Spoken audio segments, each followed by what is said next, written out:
All right. Hello, everybody. Thank you for joining us on this Wednesday at lunch for another visiting artist talk. Today we have Christian Cegavske. Cegavske.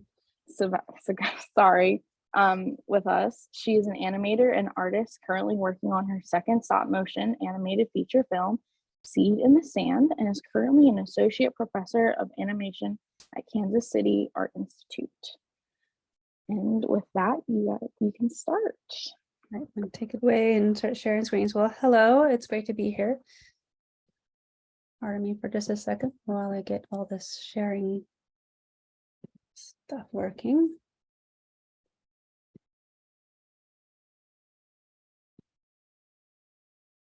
All right, everybody seeing some intense dolls and my name there? Yes.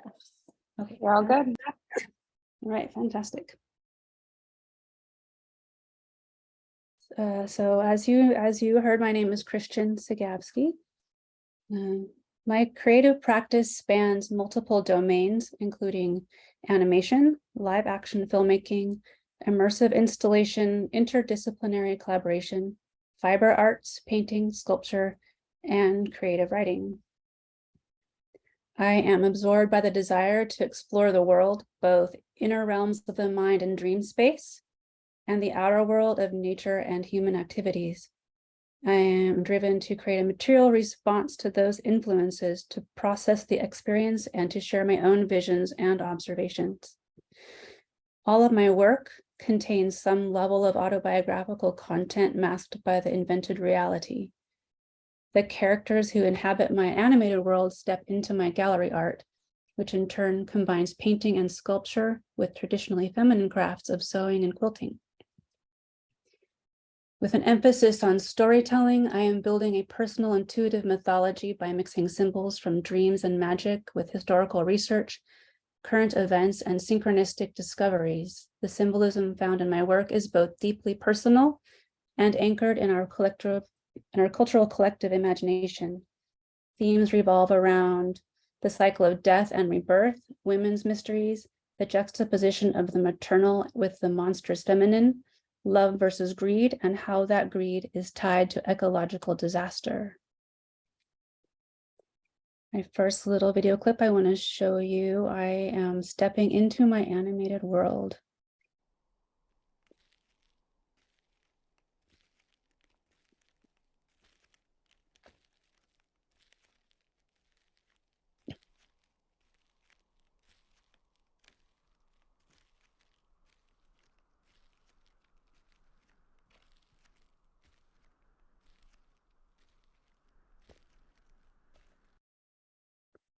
So this is a sequence from my feature film in progress, Seed in the Sand, where I, as the doll one, which I will introduce you to a little bit later, enter the animated world.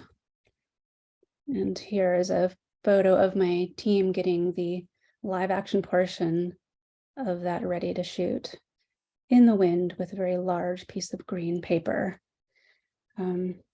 So I grew up among the dark firs and gnarly oaks of Oregon. The woodland environment left a permanent mark upon my creative work, in which my anthropomorphic creatures live out their dramas in natural settings. My work blurs the boundaries between fine art and animation, and my gallery art supports and enhances my films, using dreamlike motifs in different mediums. I was awarded a Guggenheim Fellowship in 2019, which has allowed me to hire crew and to help with my current film project, Seed in the Sand. And there are some of my crew members back there. The focus of my work lies somewhere between fable and fever dream, where anthropomorphic creatures follow their own illogically logical pursuits and mysterious actions have dire consequences. My debut stop-motion feature, the award-winning Blood, Tea, and Red String, is a dialogue-free film exploring love, greed, and loss among creatures who struggle to possess a doll they all desire. It received excellent reviews in the New York Times, the New York Post, as well as Variety, where it was described as a David Lynchian fever dream on Beatrix Potter terrain. So here in this slide, you see the doll that it reappears throughout my work in many versions. Here in this image from Seed in the Sand, my current project, the porcelain doll of my earlier work has transformed into the rag doll. The human characters are the aliens here, always masked or appearing as dolls and never speaking. Rag dolls find their way into much of my art, the skin white as fresh snow, cheeks red as blood, and hair black as a raven. A little bit of fairy tale.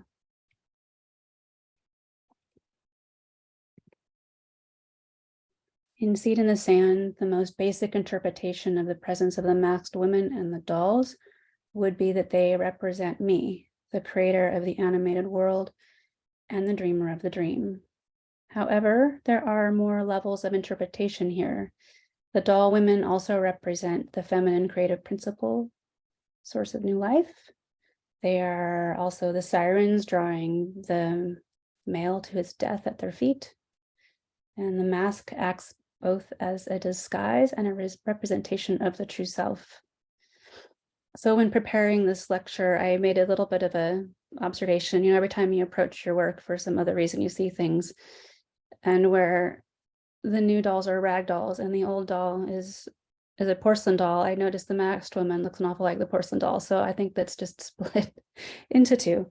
But as with dream logic, my film is somewhat dream logic-y, so it can mean what the viewer thinks it means.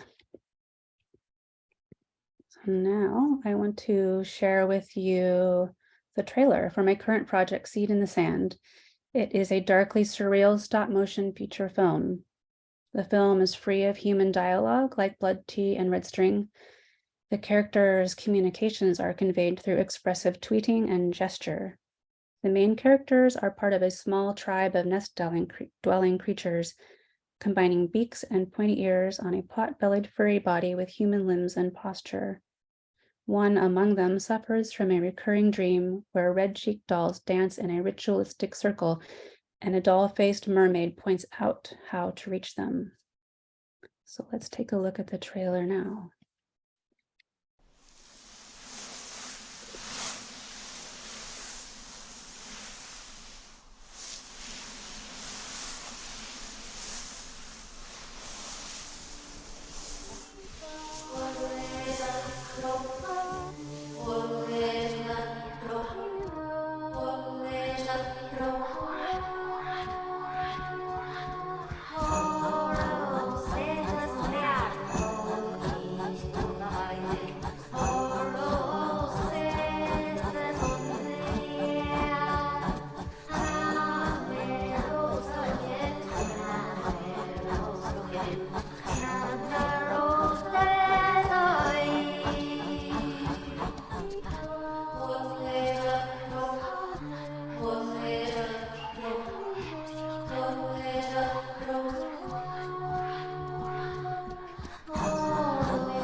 So I am guessing some of you are familiar with the process of animation and some of you are not.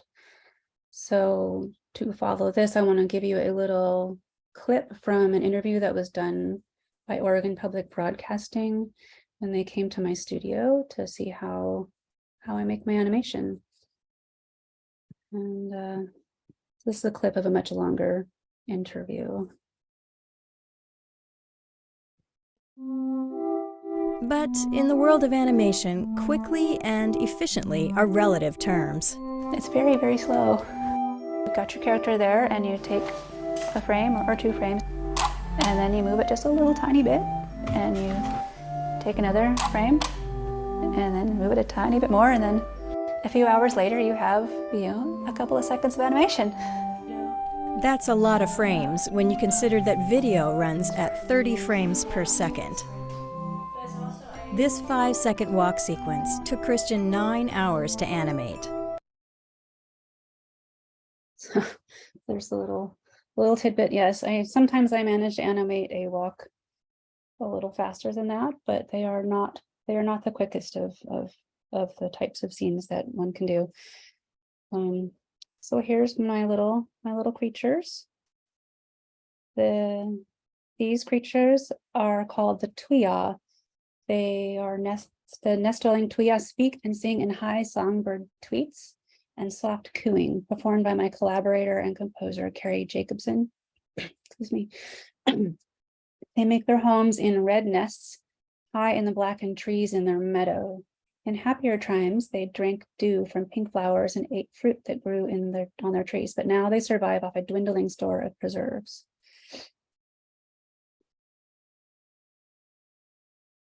Oh, for you to get a little idea of what their voices are like, I'll play for you a bit of tweeting.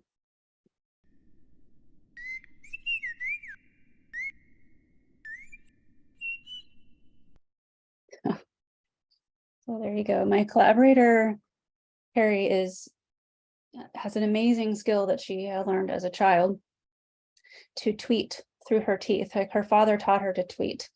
And at some point, like I'm already started with production, and we knew each other, not like extremely well, but we knew each other.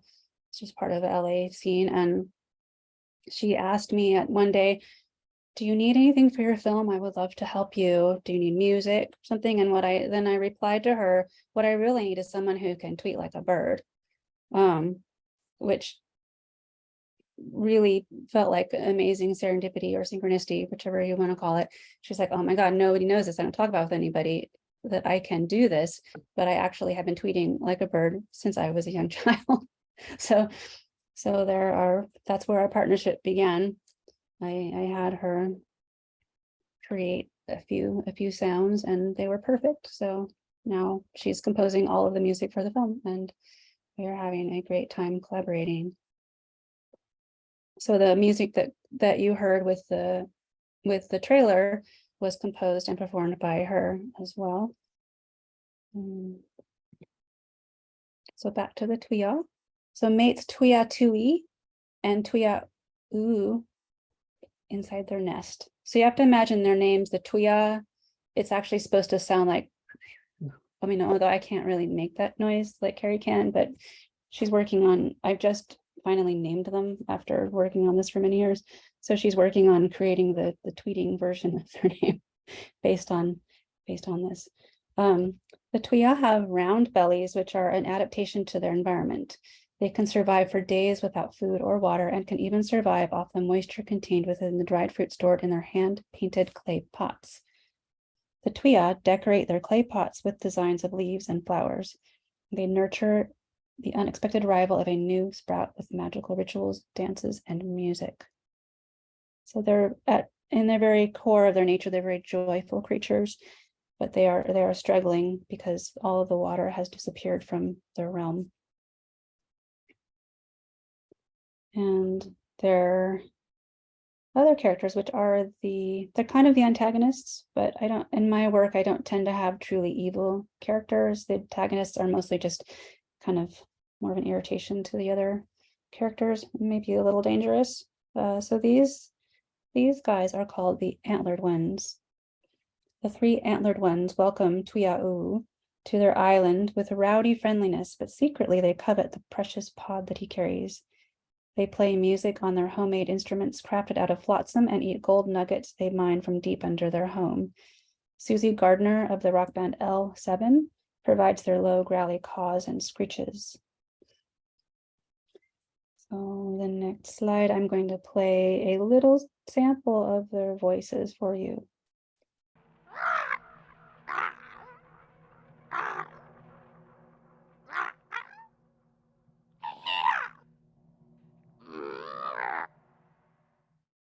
So how would you like to wake up from a nap to that?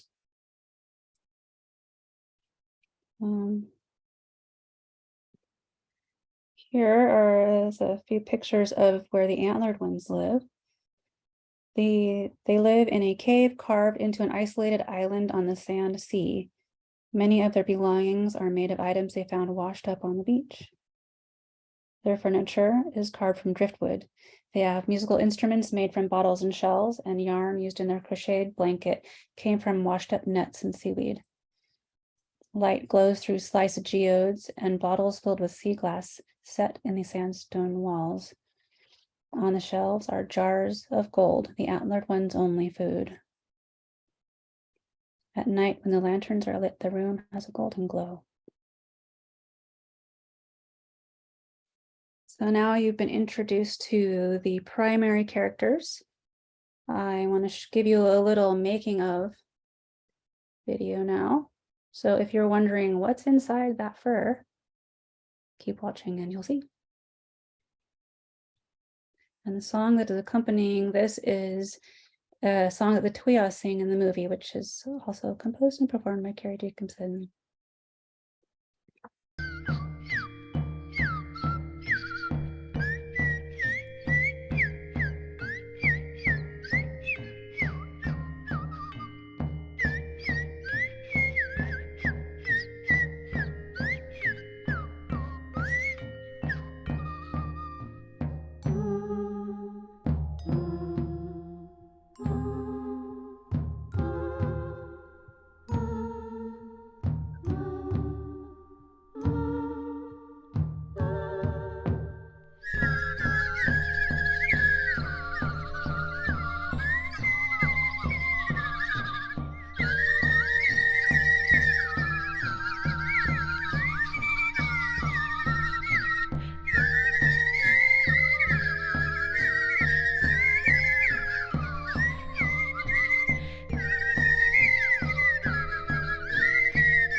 So there you have a little sample of their wire armatures inside, foam that surrounds it.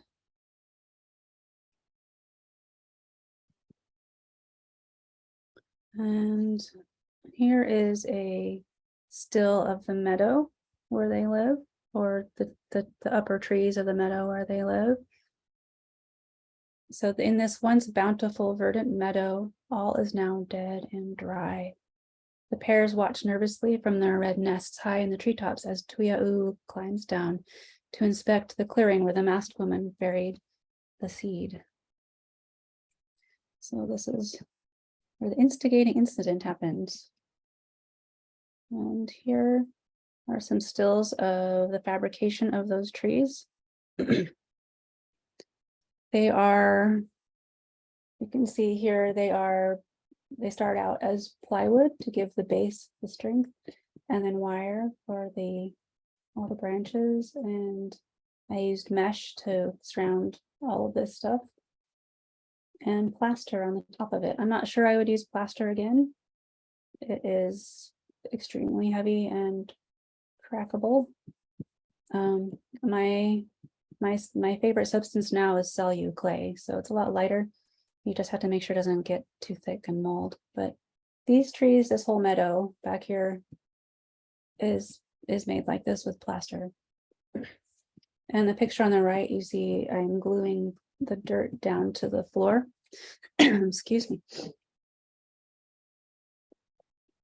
So the characters have magnets in their feet, and there's a metal plate on the set, and then on top of that is glued like a little layer of tissue paper, very, very thin brown tissue paper. And on top of that, I glued dirt, keeping it all very thin so that there's still a good contact with the magnet. So if you're wondering how they stand, that's how. Well, at least how these characters stand. And I'm going to play another short clip from the Oregon Art Beat sequence that gives you a little more insight into the fabrication and some of the other characters. Today, Christian creates actual worlds, from the physical environment, to the creatures who live there, to the items they use. This is the armature, and I will be building up this part and the beak. The rest will have like a foam body and a very special strong magnet, and it goes in here, and that's what will keep them attached to the set. So short and sweet. But that armature is now completely finished, so I'm glad that this video evidence exists because I did not document that part very well. So yeah, the tuya and the antlered ones have magnet feet, and they are approximately 10 inches high. Now this next, oops, I'll put my mouse over there. This next creature, the sea monster, is a significantly larger puppet. So she, with her sparkly sequence, distracts from her deadly intent. She is voiced by Jeton Damone of 80s goth rock band Christian Death. The sea monster shrieks and croons in her cavern under the sea. And I want to show you a little video of her voice.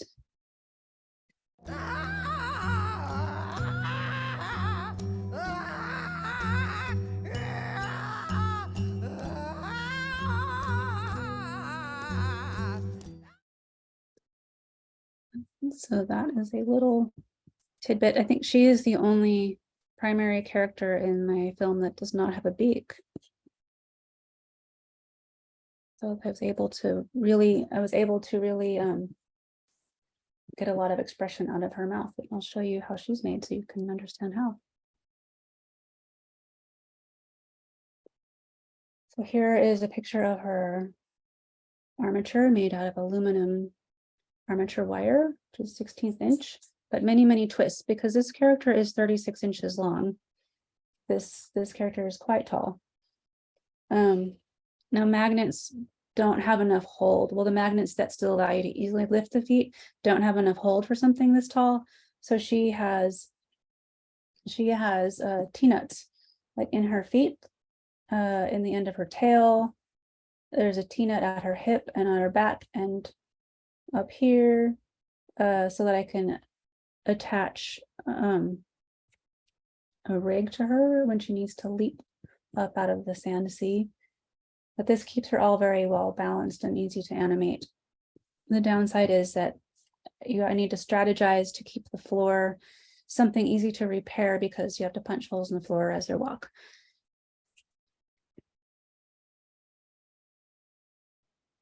And here she is with her first layer of foam. After foaming it, I realized that her body was too long and cut it all up and put her legs way up here. But this represents pretty much what her insides look like.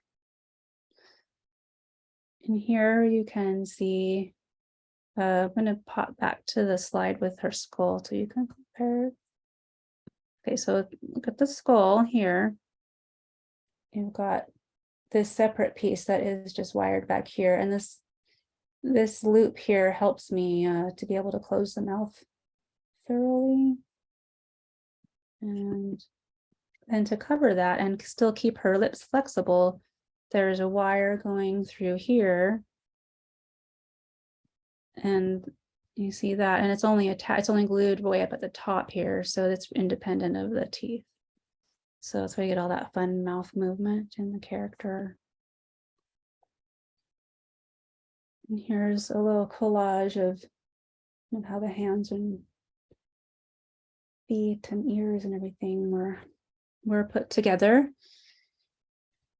And I tried a few things besides hand sewing every single sequin onto this creature, but it turned out to really be the only way I could get the look I wanted and still keep a very flexible, fluid animation. So I don't know if any of you have sewn sequins on something, but it's not a quick process at all. Satisfying, but not quick. And for her fingers and toes, these are her toes, I used a substance that I won't use again, but I used actual fake nails and trimmed them into little spiky things. And you can see I punched the hole, I melted the holes in with a little poker up here. And that needed to be put down before I started to sew the sequins going up the feet. And here's the hands done very similarly, except they didn't get the same level of sequining going up here.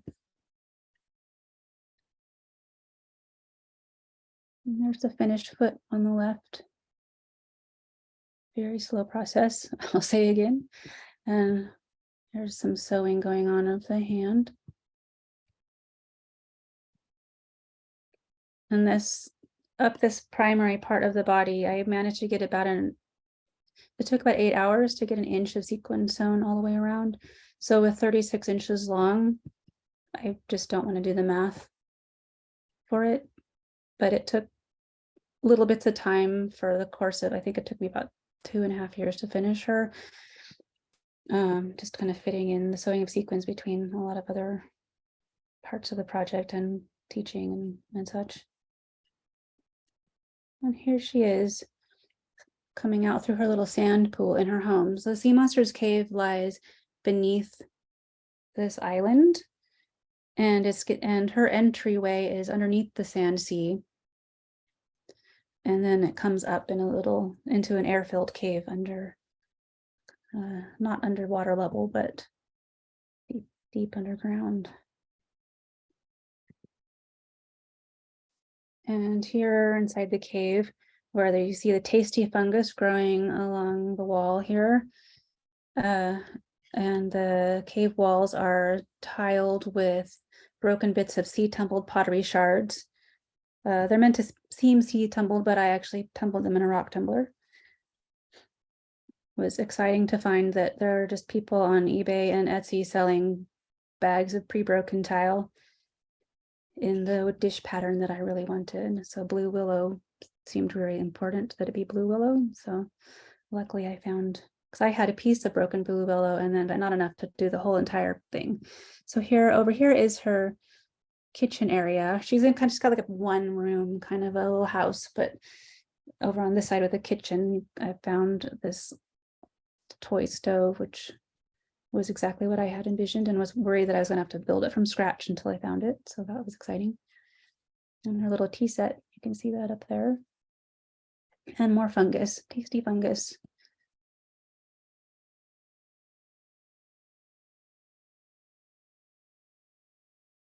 And another primary character. Oh wait, I guess the other one is not beaked. So yeah, too. But this character is masked. This is the masked woman. She walks between worlds, appearing both as a puppet and as a live action actor played by myself, wearing a life mask of my own face.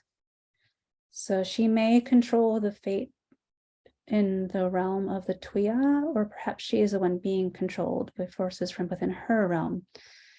So you see the live action version on the left and the puppet on the right. I created every miniature detail in 1:5.33 scale for the puppet to match the life size me perfectly. So I wanted my puppet to be 12 inches tall, and I myself am 5.33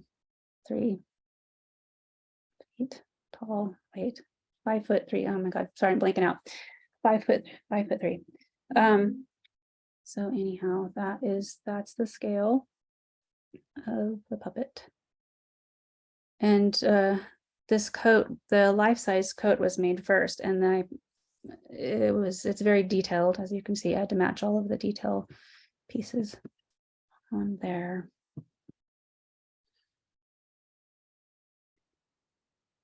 And the last major characters are the 12 doll sirens that are voiced also by Carrie Jacobson. And they live only in dreams, but they do force their way into the waking world by influencing the character's desires. Here they taunt the thirsty masked women with crystal goblets of water. So are there any questions that have built up in the chat about fabrication or anything else? I have questions that you. Go ahead.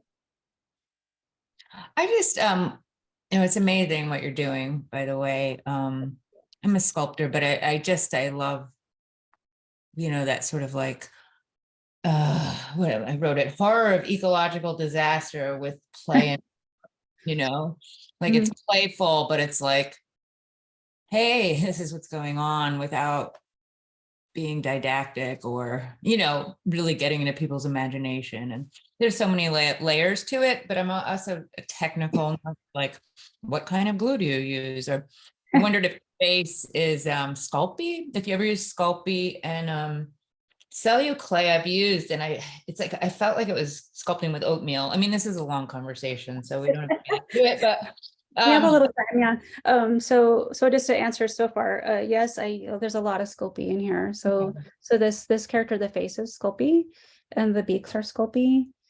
Celluclay, it is in fact like sculpting with oatmeal. That is the perfect thing. So it only works for certain types of things. So like it's great for stone, for kind of like natural stone, like hillsides and bark for trees. I probably wouldn't, use it for, I would not use it for sculpting miniature faces, probably, no. I forgot to ask the foam. I saw the green foam, and I know like there's floral green foam, but it's weird and falls apart. But I was curious about the foam you use. Oh, that's just like Joanne's foam. Like the white is like lighter, like density, and the green is a little bit more dense. So that's how they divide it up. So that's, most of my stuff is made with the green foam, which ended up being kind of a problem with the Tuya, because it showed, I then glued the fake fur on top of it and you could see the green through it. So then I had to put another layer of fleece between the foam and the fur. Yeah. The foam is it's like a, not like a stiff carvable foam. No, it's like furniture foam. Okay, I see. Yeah. Okay, thanks. I mean, yeah, we could talk forever about stuff, but thank you. Huh, sure. Were there any other questions? I'm interested in your history. As a child, were you making doll clothes? What were you doing to get this far? Yes, I was way more interested in making stuff for my Barbies than actually playing with the Barbies. So Play-Doh food, outfits. I mean, I made my first little doll I can remember was just made from it. My mom sewed when I was little. So I would just wadded up the fabric into little dolls. And as a high schooler, what were you interested in? Well, for some reason in high school, I suddenly realized I'm going to be a professional painter. And I started painting with oils, and then I went and got a painting degree. But then after seeing Jan Svankmeyer's Alice, just the tactile, everything in all of Jan Svankmeyer's work, it just turned me around. I mean, I've not really stopped painting, but I just turned into an animator pretty much after that. And luckily I got all my painting credits out of the way in my junior year. So I don't think I took a painting class at all in my senior year. I started making animation. So yeah. Which school were you at? San Francisco Art Institute. Okay. Are you happy with your work? Yeah, I enjoy it. I wish I had a little more time to do it. Like, 24 hours a day. Well, it's brilliant. And it's wonderful to know how long it takes you to do each. I'm so grateful for this program. Oh, thank you. Are there any other questions before I carry on into the so this is the end of this kind of the seed in the sand portion. So like any others like kind of seed in the sand questions or any of the fabrication kind of questions? I just wrote in the chat. I just wondered, like this scene, are those little glasses? Did you have to make those and make molds with clear?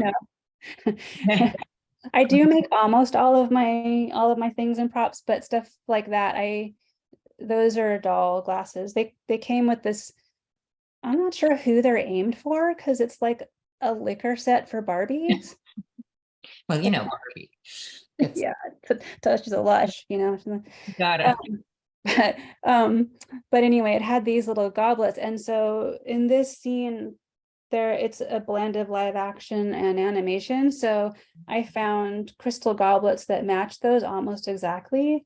And then I have a costume that is identical to this doll. So there's with extreme close-ups, when the masked woman is in extreme close-ups, then that becomes live action. And Okay. it kind of creates this sort of off-kilter like effect. I don't know how to explain it right. The timing's a little. Yeah, like this, where like extreme close-up yet is, except for when I decided I wanted to be myself, the live action walking into the animation world. I mean, I could have animated this character doing that same walk, the puppet, but I wanted I wanted that feeling of living and kind of wondering as it kind of flows between live and not live. Yeah, I love the walking scene through the forest, and I wondered, because I've tried to like study animal legs while they're walking, and I get really like, whoa, just getting that kind of flow of walking. I just wondered if that was mixed with the live. Well, I mean, that shot with me walking into the forest, that's completely live. But the set itself is small. So I had a rhino slider, and I did like 2 passes Okay. with like the background trees and then a green screen with the foreground trees. Okay. And then I put that live action walk that we did on the kind of giant windy day green screen. It was quite, and then I put that live action walk in there. But then there's other parts of the film where this puppet is walking, the puppet. Okay, I'll stop. But one more question: the scale. So, do you plan your scale based on like what kind of like glasses you could get? Like trying to get the scale right between the. Oh, well, my doll's a foot high, and like that's what I said, it's 5.33 scale, because that's like, I'm not 6 feet tall, I'm 5.33 feet tall. And so Barbie scale is close enough. Like Okay. Barbie scale and G.I. Joe scale is close enough to work, because it's not that far off from 1/6 scale. Okay, thank you. I love the music also, by the way. Oh, thank you. I will pass that along to Carrie. She loves to hear compliments on the music. Yeah. Okay, anything else before I carry on? All right. So so here, this is my most recent exhibition, Cotton Flesh Sacrifice. It was up this summer at Uma Gallery in Oakland. So it's a combination of just some of my fine art along the walls and then this experiential installation. So my large scale sculptures, they echo my stop motion film world. And this installation features 5 gutted rag dolls hanging from 9-foot high power poles that surround a stone well. So a cloud of otherworldly siren song by my collaborator, Carrie Jacobson, creates I have otherworldly twice, otherworldly effect in the space. Backwards vocal tracks spin a supernatural language out of the phrases in 12 languages. So these unintelligible ethereal voices entwine with sound through Kowalski that evoke the buzzing and hum of power poles and wires in the urban environment. So part of my point with this was the second iteration. The first iteration was in Los Angeles in 2021, was to kind of bring my world out into kind of the urban landscape. These dolls, it's a set that hasn't been built that has 12 dolls kind of hanging like this around a well. So I'm bringing this part together with that. And the one in 2021 was much more gritty. Like it was in a more industrial space, and there was chain link fence all the way around it. And so there's wires up at the top. And so it really played upon the electrical kind of hum. But then after doing this, I'm like, oh, that's the way they should look in my movie with them actually being power poles. Because in my movie, they weren't going to be power poles. They were going to be just kind of crosses, and as power poles, they'll need little glass insulators and all that stuff. And it started to make is kind of a discovery that kind of made sense, because underneath this is what's on the top of the island where the sea monster lives. And it's like, I always wondered where her light came from. So, that might give us a clue. We'll see. It's like every time I make some new thing or a new discovery, it just sort of clarifies other things. But I want to now play a walkthrough of this show, so you can get just a feeling for what it was like to be there and hear the soundscape. So, and I did one in, it was going to be for TikTok or Instagram, and then we forgot to also do one that was wide angle. So, but at least we have this one.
So there's a little taste of what some of my other artwork is like. It's all seems to be coming from a similar place. There are not sharp divisions between like, oh, this is what I do when I'm painting, and this is what I'm doing animating. It all just bleed through, and the doll seems to be a part of all of it right now. I don't know if that is going to be forever, but it's certainly been with me for quite a long time.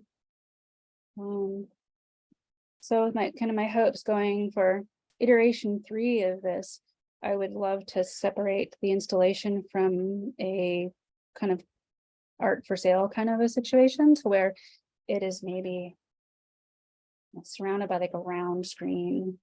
The Motion Picture Academy in LA, went to the museum last summer, and it was like that, the round screen and above. So that's my dream for iteration 3.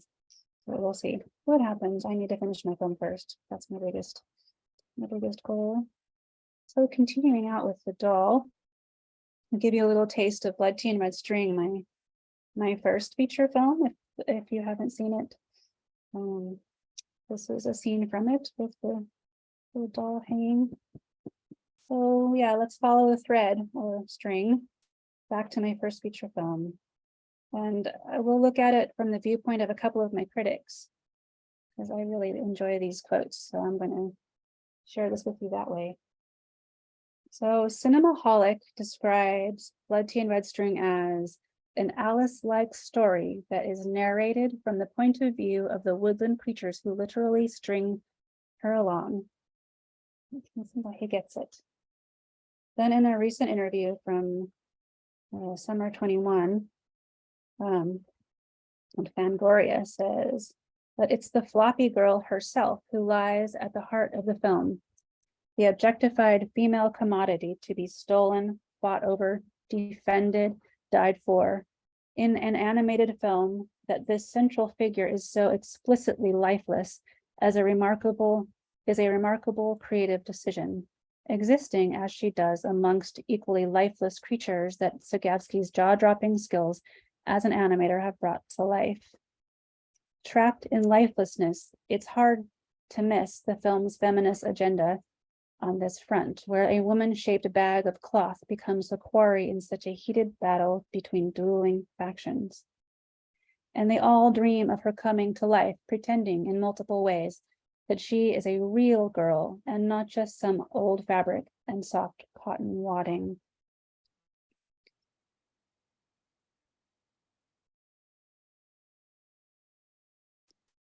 And since we're on this doll kind of a train, or I'm leading you on a doll train, I want to show a little sequence of Blood, Tea, and Red String of the doll being created by them.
So there's your little taste of Blood Tea and Red String. This was shot on 16mm film, and back before the programs where you can monitor your animation and make sure that things aren't wobbly or whatever. So it's definitely a little more primitive, but I moved on to shooting on DSLR cameras using a program called Dragon Frame, which is amazing. Like, you can see exactly what you shot when you shot it, and you don't have to wait for the film to be developed. I mean, certainly in my Bolex 16mm camera, I could see what my shot looked like, but I couldn't see how the animation was going. So that's fun. And I don't want to go back to film, but I'm glad that I've done it. And so one last little thing I want to share with you, speaking of filmmaking and the complications, is the most complicated shot in Blood Tea and Red String.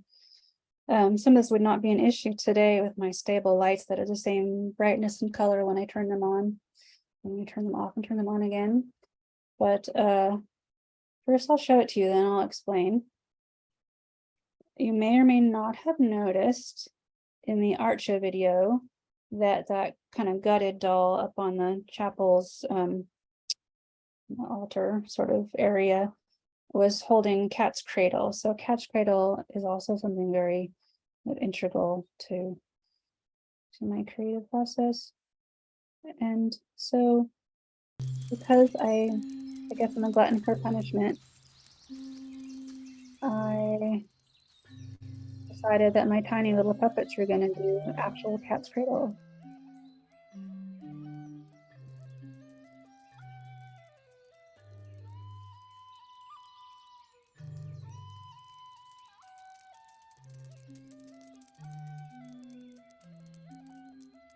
Here he is, going to do Cat's Cradle. It's great. All working well. I'm super happy. And oh, you see it changed to a different angle. So I was working on this scene in an old house built in the 40s in the garage. And it was a period of time when my mother and I were temporarily living together, because by living together I had access to an actual garage, as I'd been living. I shot part of this in this really large warehouse full of other artists, and things got a little complicated there with so many artistic souls all vying for space and attention and whatever happens when you're living with a lot of artists. But anyhow, so I'm animating away in the evening after dinner, and all of a sudden everything goes black, power's out. I was like, oh my God, I'm doing the most complicated scene I've ever done in my life, and the power just went out. And so because it was on film and I didn't have the kind of reference I have today or the stable lighting, we got the light back on. It was great. Okay, well, I'll just change the angle. So then there's another angle, close up. And so I get back to animating, and it's like, everything's going okay, and I've got a certain distance, and the light went off again. And I was like, and we had to replace actual glass fuses. It was so old. We were lucky it didn't burn down, I guess. But then I was like, what is going on? Why? It's like, oh, the dishes, I turned the dishwasher back on. And I was like, can't you wait? No, the soap will damage the dishes. I'm like, but it's my movie, my film. So anyway, then there's a third. I mean, I said that just wait. And so we waited, and I did the third shot. So there's 3 angles, and it turned out that it is better with 3 angles. So next time something really, really annoying and awful happens to you while you're doing your opus or your major project, and you have to change the way something is from the way you thought it was, it might be better. Because this shot certainly was. And there you have it. There is the end of my prepared materials, unless you want to. I decided to keep this mostly in my fine art and my art things instead of my industry experience. So we'll pause here. Does anybody want to say their questions out loud? If not, I can read the chat questions.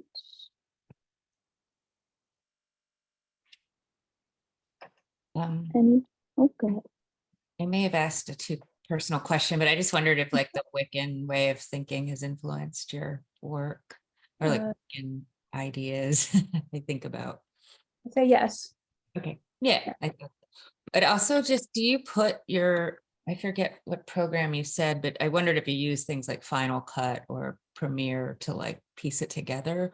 Yeah, I use the Adobe products. Final Cut, it used to be the best one, and then they upgraded to 10 and it became pretty clunky. And then I got my position at Kansas City Art Institute and gained, free access to the Adobe products. So now I'm an Adobe lady. And I love Premiere is great, and After Effects is great, and it's just like the live action sex segments with the masked woman, and I want my eyes to be blacked out the same as the puppet. So just going through with After Effects and dark, blacking out the eyes so they're like just black and hollow. That so easy. I mean, it's time consuming, but it's not hard. You're very patient. That's amazing. Thanks. But it's funny, in the other parts of my life, I'm really not. That obsessive thing. It is, yeah. It's a drive. Like I can't, like I can kind of delay projects, but I can't not work on them. Oh, one more thing, like your plants and that, are you using paper or fabric for like your foliage and? Oh, and the blood TS, and yeah, for a lot of it is just haunting thrift stores for stuff. I was very financially challenged at that point in my life. So a lot of that, the grass is raffia, just green raffia stapled to the set and then like trimmed, and then where I couldn't, and then I got just silk flowers. I mean, silk things. So it's sort of a mixture of new and old. Thanks. Anybody else?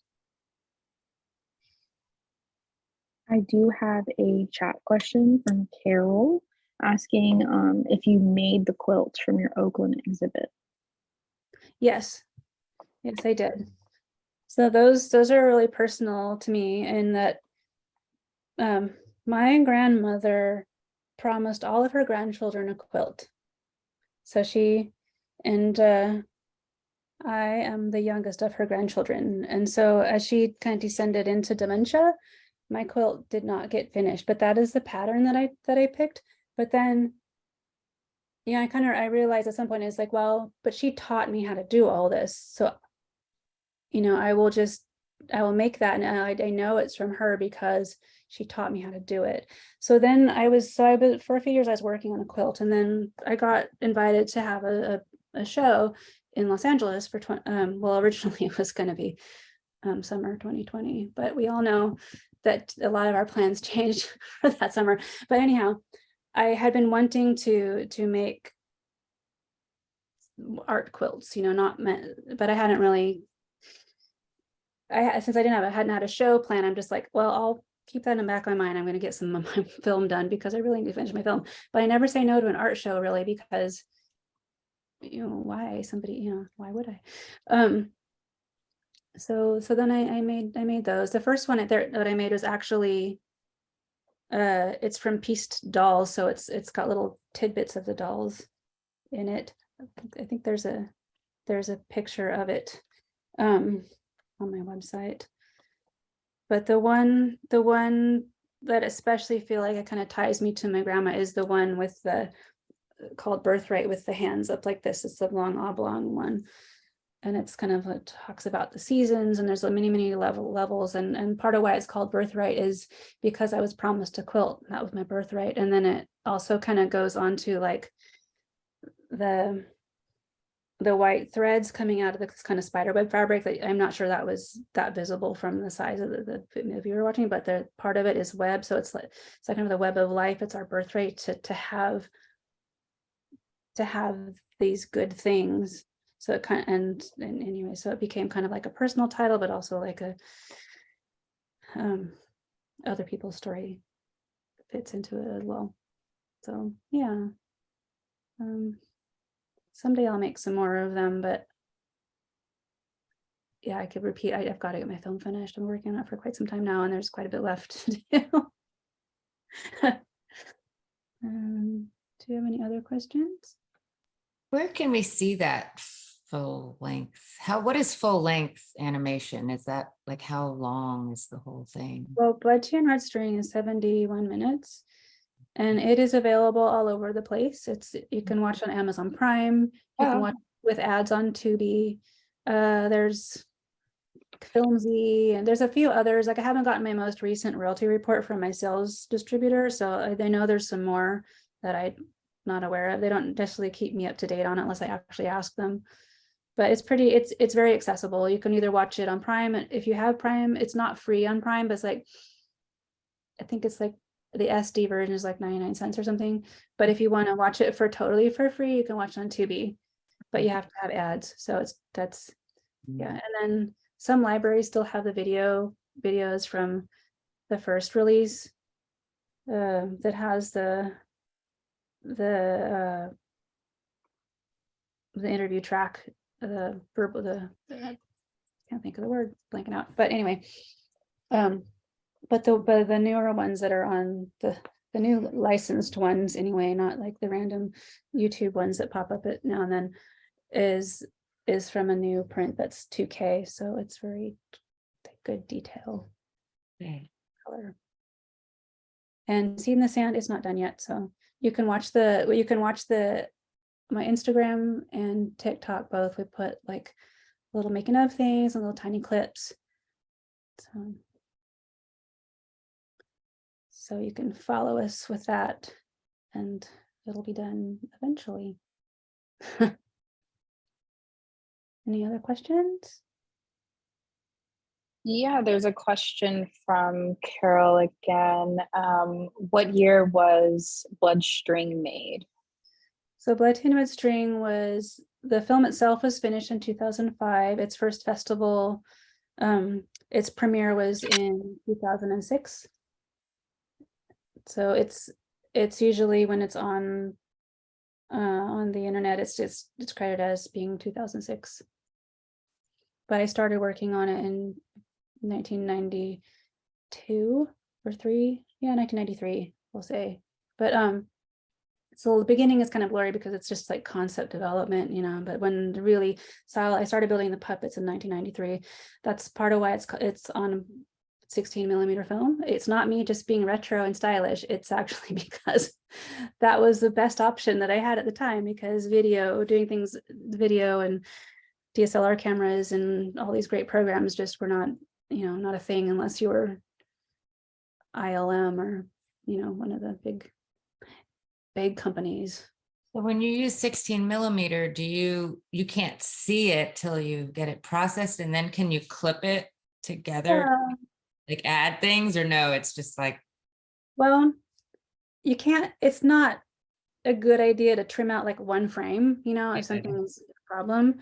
Because I made my work print not really understanding. I mean, I had a painting degree, so I didn't have a lot of training in exactly how to do the editing. So when I finally, was done and I brought it to a negative cutter, she's like, you have to leave space between the shots, because I had done it in camera, like the next shot just started, which is great when it didn't need to be cut.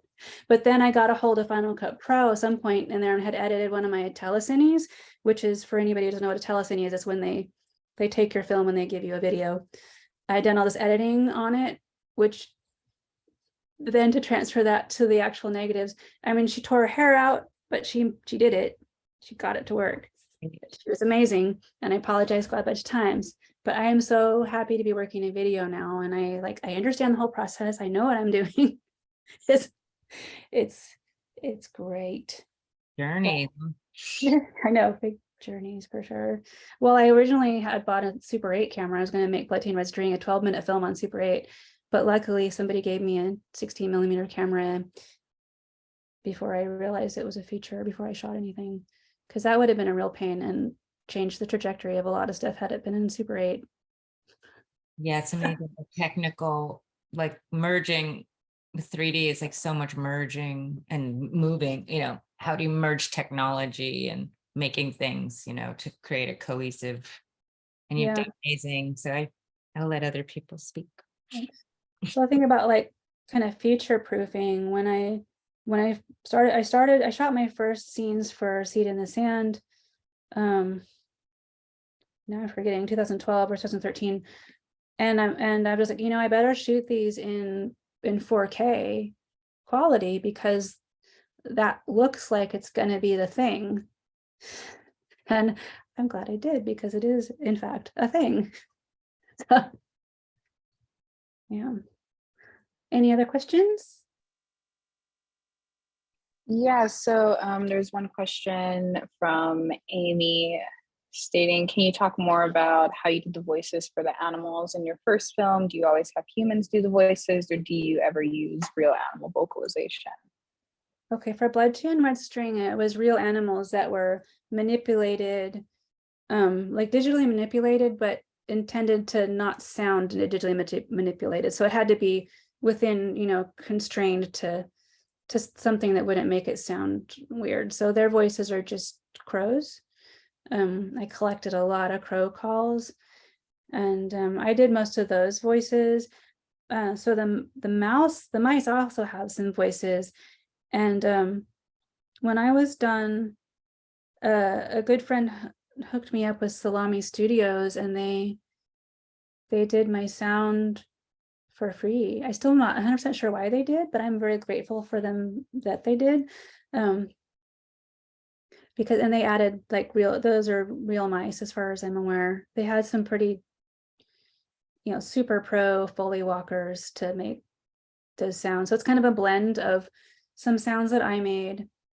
Then I hired someone who did some stuff on it, and then they topped it off with like pro stuff. Like when I went to listen to what they had done at Salami, I didn't really know what to expect from the mice, but there was this scene where the turtles the mice are riding their turtle along, and I always had the mouse kind of like look back, but then they'd like decided that he was going to go like, and I was like, oh, you guys are genius. Just, yeah. And the music on that is also a really important part of it. And the music was all created for Blood, Tea, and Red String after it was picture locked. So Mark Groudon did the music for that film, which that piece that you hear in the two samples I played is one of his pieces. He does a lot of wind instruments. When I heard him, I saw him perform live, and he's like made a wind instrument out of a bicycle handle, and it's like the most amazing thing ever. So he is super amazing, but he had to create everything based on what was there. But on the new film, the music is all being created first, so that I can beak sync to the music, because they don't have lips except for the sea monster. So it's a different way. So for me and Carrie, who is doing the music, is a much more collaborative process because Blood, Tea, and Red String was not a collaborative process at all. It's just me in various garages, warehouses, working alone. But it's been really fun with my new film to just sort of tie in this collaborative process. I'm still the boss with it, but I get a lot of like feedback, and Carrie's like right about, probably 90% of the time. And she's like, why don't you do this?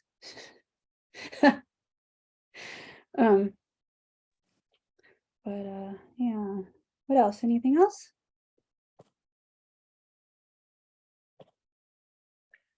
I would like to interject. Can you hear me? Yes. I think your work is wonderful, and I can see your animation in films shown all over the world, but I especially relate to what you're doing, and though said it in the chat, it wasn't mentioned. What about Broadway, like Julie Traymore's puppets doing a full-length Broadway musical? My God, it's like mind readers. I'll just put this. I've never told anybody but Carrie this, but someday I want Blood, Tea, and Red String to be a stage production. Have you ever seen the Beatrix Potter stage production by the Royal Ballet? But if you're familiar with Beatrix Potter, like in a big pot-bellied The mice. frog that does ballet. Well, it's a bunch of the Beatrix Potter stories, and they're just amazing, and it would be nice someday to see Blood Chain Red String turned into a stage production. I wouldn't say no if someone approached me with it, but it's a little outside of my expertise. So we'll put that on the back burner for now. But yeah, and yeah. Thank you. Can I ask you one more question? Of course. Everything you do takes so much time, years and years. How old are you? I don't want to answer that, but old enough to know better. Thank you. But yeah, so part of why they take time is because I have to support myself, so a lot of my time is spent, working at other things, which in many ways is great, because most of the jobs that I do, I end up learning so much that I can then come back and apply to my work, especially teaching.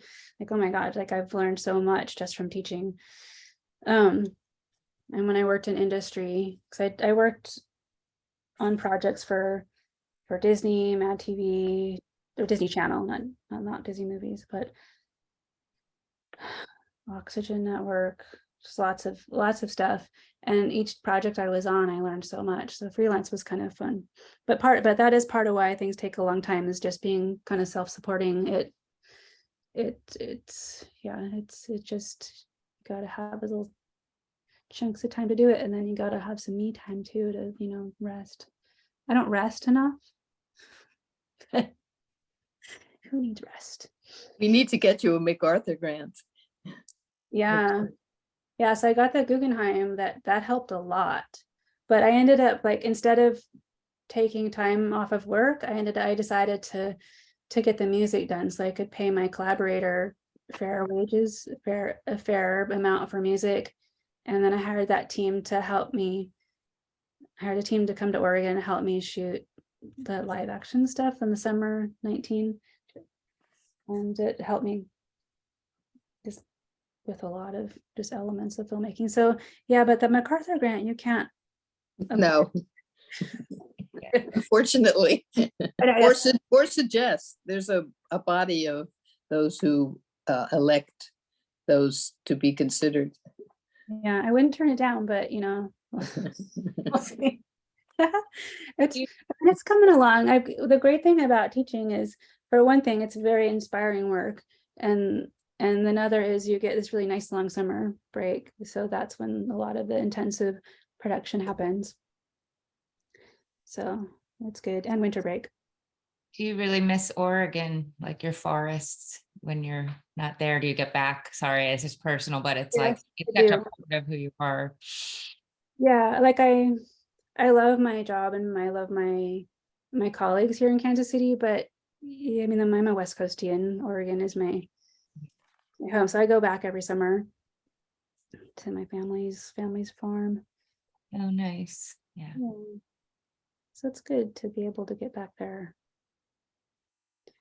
My forests. I feel so much love for you. Thank you for presenting. Oh, thank you so much. Not to interfere, but the one person who won the MacArthur grant this year is she wrote Braiding Sweetgrass, and I don't know if you've read that, but you may really love it. It would relate to just, I think. I'll write it down. I haven't read much for a little while. Well, you could listen probably to it, that then you can work with your hands. That's what I like, listening on the audiobooks. But Braiding Sweetgrass, and it's a Native American woman scientist, and so it's really about nature and our views, and anyway, it's wonderful. Thank you for the recommendation. I do plan on reading some stuff over winter break. Gotta get caught up. My reading list keeps getting bigger. Anybody else? Magical. There's different kinds of creation stories, then it's like a woman with black hair with seeds in her hands. So I just thought of you. Oh, that's my character. Nice. Is Elizabeth an animator? Me, Are you- no, I'm a PAFA graduate in sculpture and also Alfred University. I went for sculpture as well. So I'm a sculptor. I've taught at PAFA, but not for a long time. But I didn't mean to dominate the conversation. I'm just like, I'm going to go in my basement and play now. You're Oh, inspired. good, yeah, you're doing good. There's room for you to ask questions. I love Yeah. them. Good questions. Animation is, I mean, I love the creatures and everything, and I made an immersive installation, but God, to make it move, you know, but you're very technically patient, you know, and it takes a certain kind of mind to be able to use the program. The software itself is a challenge, you know, at least for me, you know, like, oh, I'm like a cave woman, you know, I like, feel like a challenge to me now, but at a certain point it was. yeah. Well, like when I was a painting student, and my paintings, people like them. But I started working on stop motion. I took an animation class, but there was only one at that time. There was no animation program. There's one class called motion graphics. And it was very vague, and we had a lot of freedom. But I had a friend of mine was just like, why are you wasting your time playing with dolls? Like, why are you wasting your time doing this? And I'm like, I love it. It's my passion. I just love it. And and then so we came to the end of the year showing where I had made this little piece called Blood and Sunflowers, which I have on my website. And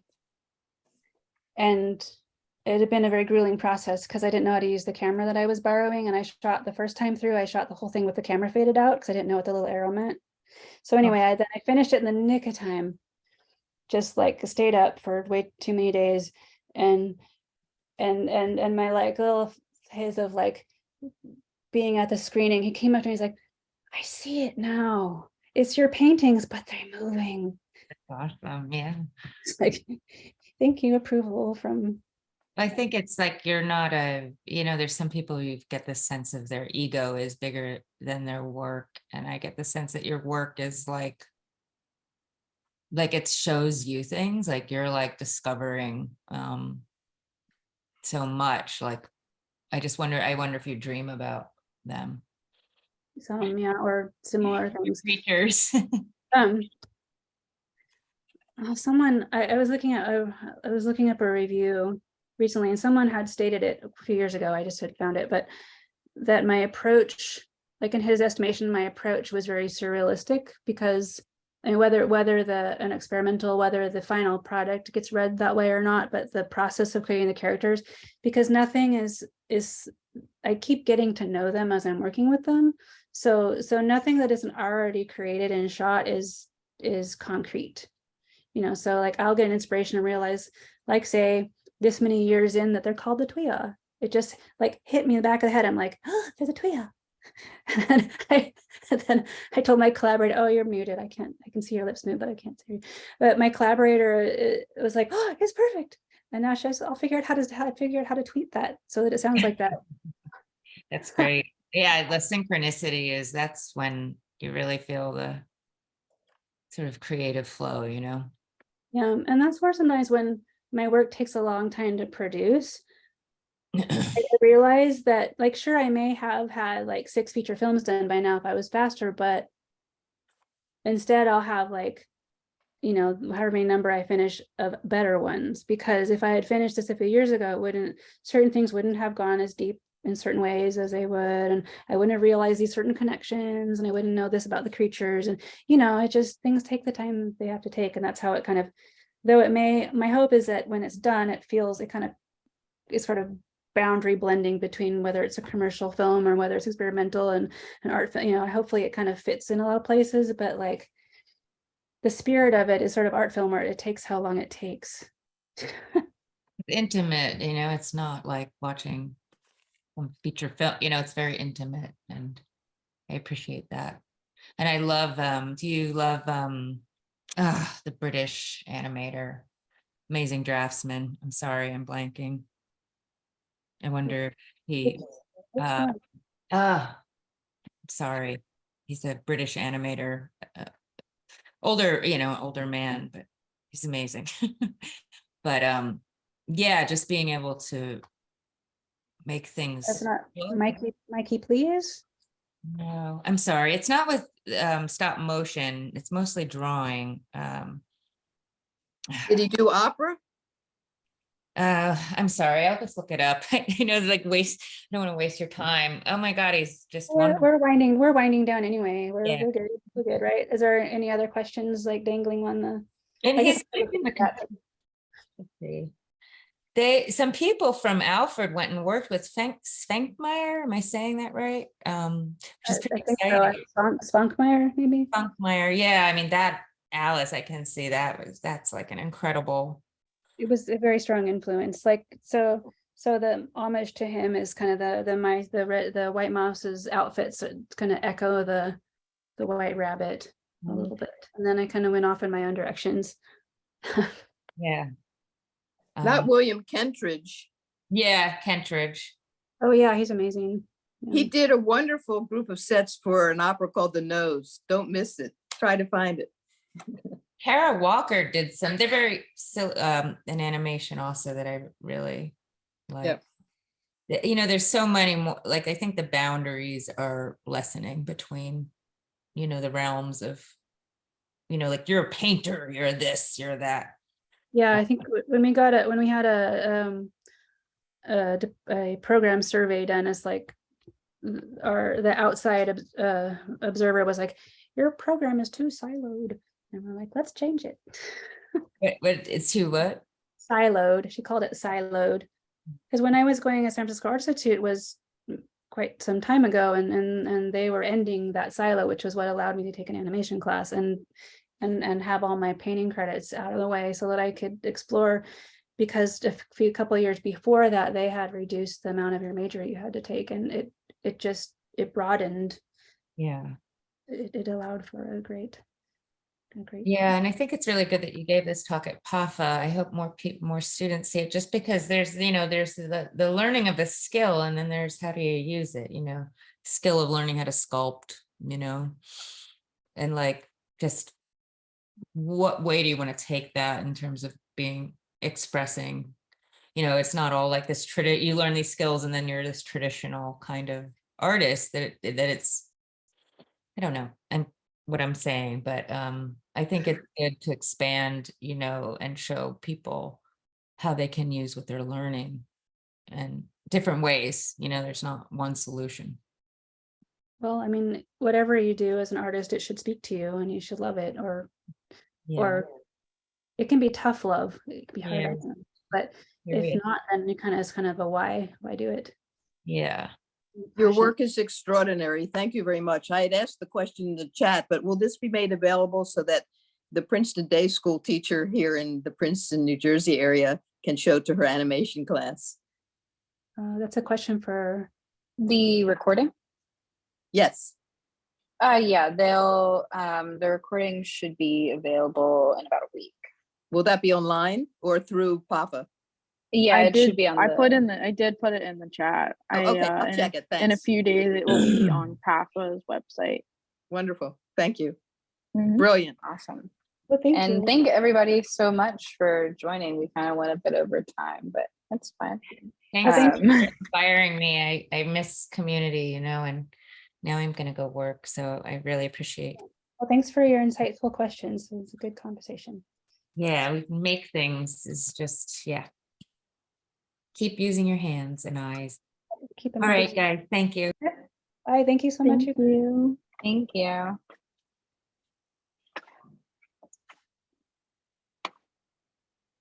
Christian, if you want to just stick around for a second, I'll just make sure you have everything you need for your crits over the next few hours. That was a very good talk. Oh, thank you. Your work it has so many layers. It's like an onion. Like I just wanted to deep dive into it and like live in it. Oh, thank you. This one little thing I realized, we're not recording anymore, are we? Oh, hold on. They'll edit that out.